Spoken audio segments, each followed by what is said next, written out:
What is up, guys? Quasi here, and I'm back. And I'm ready to upload. Ooh, I miss talking to you guys, miss commentating, miss playing games. Sounds really nerdy, but I did. So, I'm going to explain why I haven't uploaded in a week and where I've been. I did explain this in my last video, but in case you guys didn't see it, you guys can go check it out if you want, or you can just listen to this whole video and I'll re-explain everything with a short story, and it's really funny. So, why I wasn't here. I went in Panama City Beach, Florida, to go work with my grandpa because he owns a condominium there.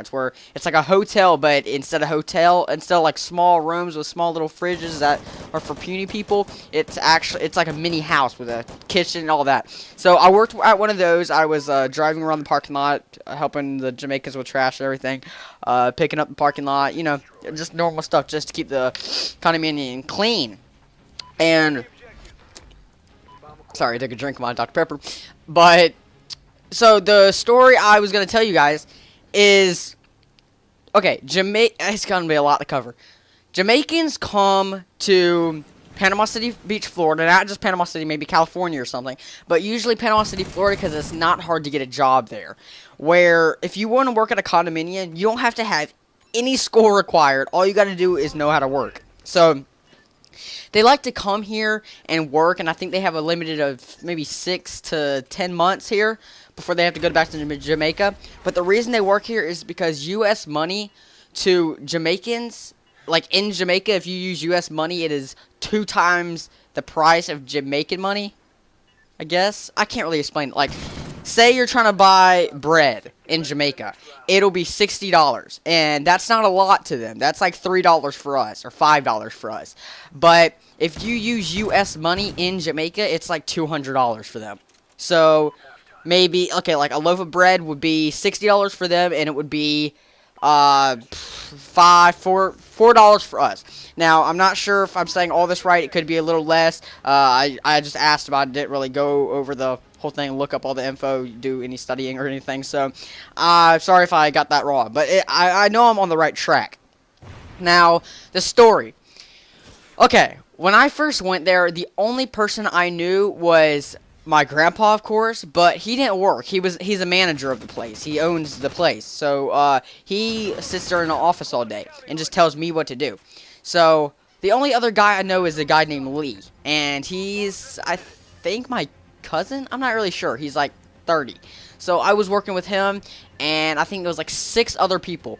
3 of them were Jamaicans. Now, the whole day went well. It was kind of hard, but it went good. And then goes lunchtime, which is usually the first day of school's worst fear. Like, everybody hates lunch. They're like, oh, who am I going to sit with? So many people, I don't know. But I was kind of that person that sits alone at that lunch table and eats his sandwich all quietly while trading Yu-Gi-Oh cards with his imaginary friend. So, that was me. And I walked in there, and the reason that it was me and 3 Jamaicans in the room, only us, we were all eating our lunch, and the reason it was just us 4 is because all the other guys that actually knew English was, they had a project. They had to go, like, in the other side of the parking lot and work, and they were going to eat lunch, like, an hour after us. But you get 30 minutes of lunch. So I went in there, got my stuff, sat down on a bucket because it was like a small office. There wasn't many chairs. There was like 3 chairs and a desk. And then there's buckets and tools everywhere. So I sat on a bucket, and I was sitting there eating my PB&J that my grandma made for me. And yes, my grandma made for me, and she put some little crackers in there, little fruit box. Yeah, it was delicious. And so I was sitting on my bucket eating my sandwich when all of a sudden they start speaking to each other. Like, it wasn't like a communication. It was like yelling at each other, like they were about to fight or something. And they were like, oh yeah, I saw Kwaha. I don't know if that's Chinese or Japanese, whatever I'm speaking, but they were speaking Jamaican. And Jamaicanese, that's what they were speaking. And they were sitting there fighting back. I think they were fighting. I'm still not even sure. But it sounded like they were fighting to each other. And I didn't know what the hell they were doing. So I kind of sat there and looked at the ground awkwardly, like not knowing what the hell was going on. And so they're sitting there yelling at each other. The other guy is sitting there trying to break it up, like I don't know what they were doing. They might have been playing a game. I don't know. They could have been playing hopscotch for all I know. I wasn't looking at them, but I just know there was a lot of yelling. They were both standing up, or all three of them standing up. My bad. And I was awkwardly sitting there eating my sandwich, and I kept looking up, and they were looking at me, and then looking at each other. It was really weird. They could have been talking about raping me. I don't know what was going on. So of course they're sitting there yelling at each other. I just sat there. I didn't know what to do. I was such an awkward position. Like, imagine going to China, and none of them speak English, or some of them do, but not a lot of them. You're going to lunch or a classroom, and they're all just speaking some random language you don't know, and you're sitting there trying to learn. Like, that's awkward. You don't know what they're talking about. They could be talking about killing you or feeding you to the lions or something, and you don't know what's going on. So that's the position I was in. No, they actually never really fought. I don't know if they were fighting. I'm sorry. That may just be the way Jamaicans talk. They talk loud, I guess. I don't know. But so for 30 minutes straight, I sat there awkwardly, not saying one word, barely looking them in the eyes, and, you know, just sitting there awkwardly while they're sitting there talking about killing me or raping me. So, yeah, guys, that's the story for today.